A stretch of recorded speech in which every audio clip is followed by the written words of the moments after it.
I'm carrying on a little bit, folks. It's so interesting because, the comments come in a little later, and I'm moving on, so I kind of move back, but whatever. We'll just move forward a little bit now. This is Ein Yaakov. It's the book, it's a collection of all the stories of the Talmud by the 15th century scholar, Rabbi Yaakov ben Shlomo Ibn Chaviv. And we are going further. If you have the book with you, we're on page 69. And if you don't, then just listen along with us, okay? So the story goes like this. Okay, no, we're actually not on page 69. We are on page 70. That's where we are. We're on page 70. We're starting a new paragraph today, okay? Mecklenburg, that's where your parents were from. Gotcha. Well, thank God you are here alive and well to tell the story, Malka. Great to study with you. We are on page 70 in the book Ein Yaakov. If you have the book, follow along with us. If you don't, then just listen along. We're going to do a little bit of the stories of the Talmud. Another teaching of Rabbi Avin bar Rav Ada in the name of Rabbi Yitzchak. If you've never studied Talmud before, folks, then coronavirus is a good time to be able to study Talmud for the very first time. Here goes nothing. Rabbi Avin bar Rav Ada said in the name of Rabbi Yitzchak, from where do we know that the Holy One, blessed be He, wears tefillin? How do we know that God wears tefillin? For it says in the verse in Isaiah 62, verse 8, for it says, Hashem has sworn by his right hand and by the arm of his strength. What does this verse mean? We expound the verse as follows. By his right hand is a reference to nothing other than Torah. As it says, from his right hand he presented the fiery Torah to them. So the right hand is a reference to Torah. And by the arm of his strength, and by the arm of his strength is a reference to nothing other than tefillin. As it says, Hashem will give strength to his people.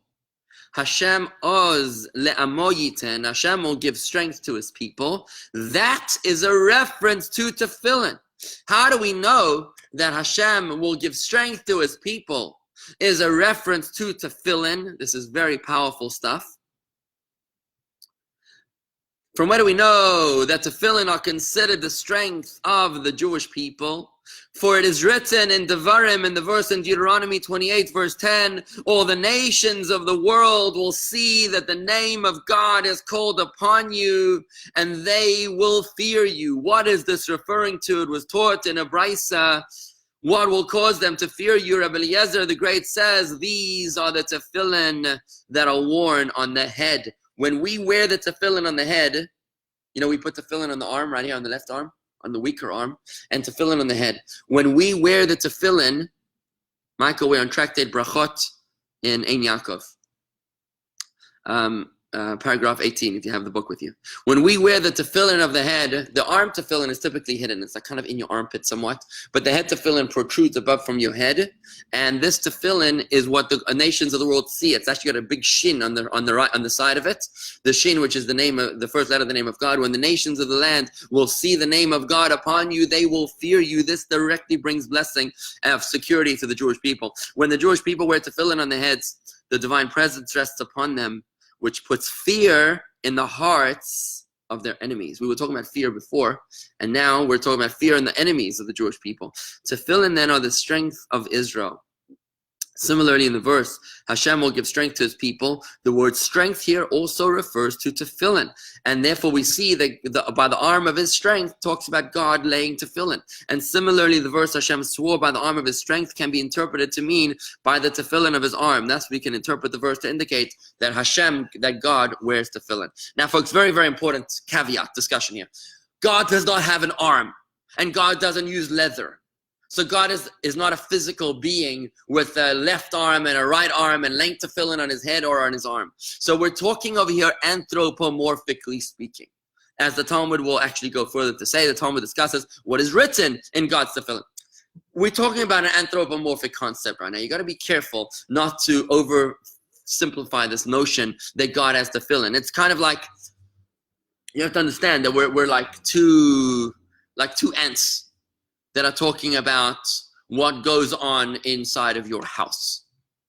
They probably see a computer screen and they wonder what kind of food that is. Two ants are talking about your computer screen. They want to know what kind of food it is because in their little world, everything is either food or not food. It's either prey or predator. That's how they see anything. So in their little world, that's all that they see. So too, when we human beings look at God, we think of God in our little box. God is much, much, much, much bigger than our little box. So you have to understand that you can't define God in terms of our limitations. So you can't say that God has a physical body. That's a very, very important thing. This doesn't mean that God has a physical tefillin bag and tefillin boxes and that he lays the physical boxes. This is an idea. It's a notion. It's like math. 1 + 1 = 2. It's like music. It's an idea. It's a feeling. It's not a thing. Okay? It's not a physical thing. Number one.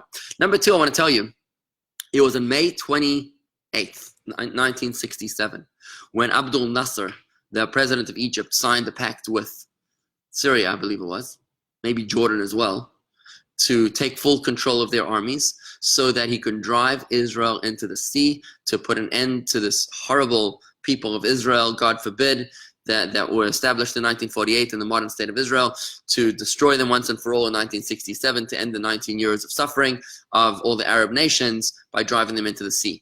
He was literally creating a chokehold on Israel from Egypt, Syria, Jordan. He had the support of Iraq and Kuwait and like 10 nations, Syria and Lebanon. And they were like really all about attack Israel. The 6 Day War was a very, very scary time for the people of Israel. And in fact, how were they reacting in Israel?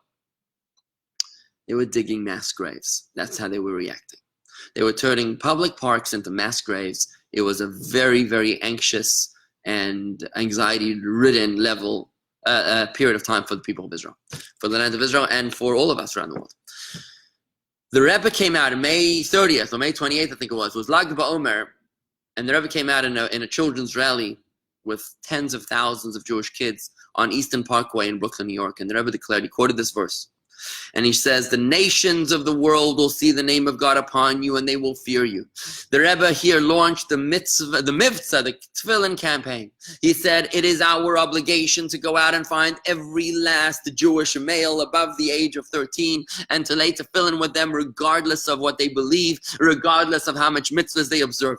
Let us lay tefillin with every last Jew, and the more Jews we lay tefillin with, the more fear will drive into the hearts of our enemies, and we will experience a miracle of unprecedented and epic proportions. And we know the Chabadniks went out immediately. They started following the soldiers into all the army bases. They followed them into Suez. They followed them into Damascus. They followed them everywhere. And around the world, Chabadniks have not stopped laying tefillin with everything that is Jewish, that's male over the age of 13. This is what we do as Chabadniks. We lay tefillin with people, and this is the reason. The Rebbe launched this just before the 6 Day War, and we know that the miracle that followed a few days later was such an incredible miracle that the United States Department of Defense, which studies all the wars around the world, refuses to study the 6 Day War because they acknowledge that the 6 Day War defies rhyme and reason. It makes no sense, and there's nothing to study about it.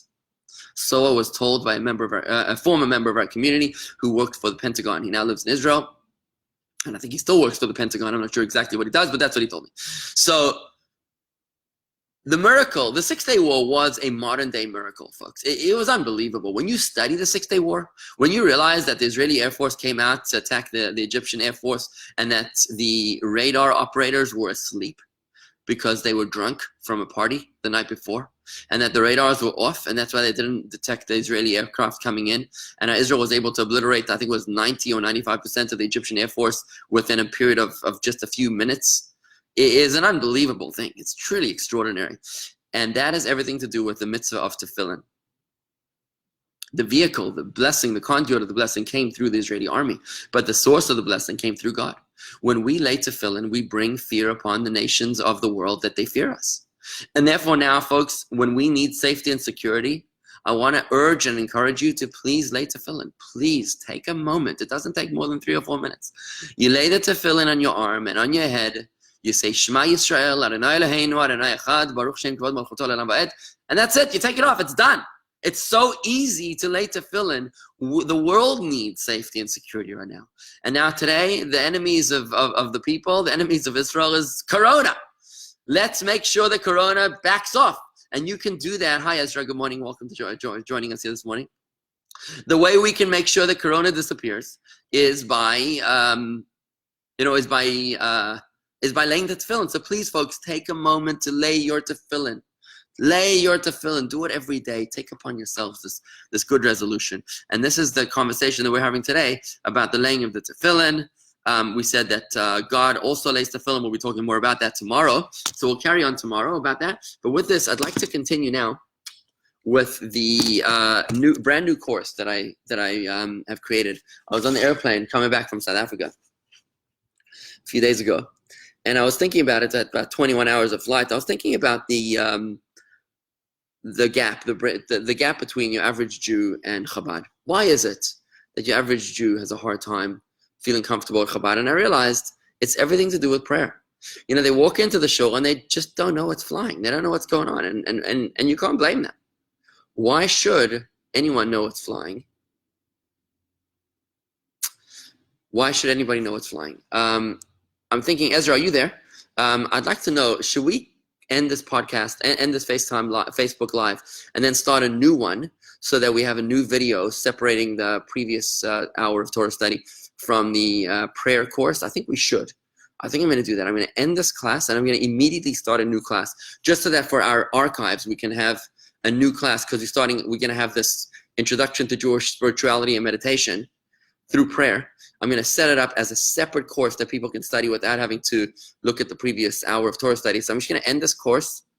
Hi, Devorah. My daughter is looking at me here. So I want to say hello, Devorah. I love you. And she's trying to get my attention. That's great. Cute. Thank you, Devorah. I love you, baby. So I'm going to end this FaceTime Live and what's called Facebook Live. And I'm going to start right away again, so we have a separate podcast so that Ashley can post them as separate videos. So folks, don't go away. Just come straight back. And I see a new comment. Hold on. New comments coming in.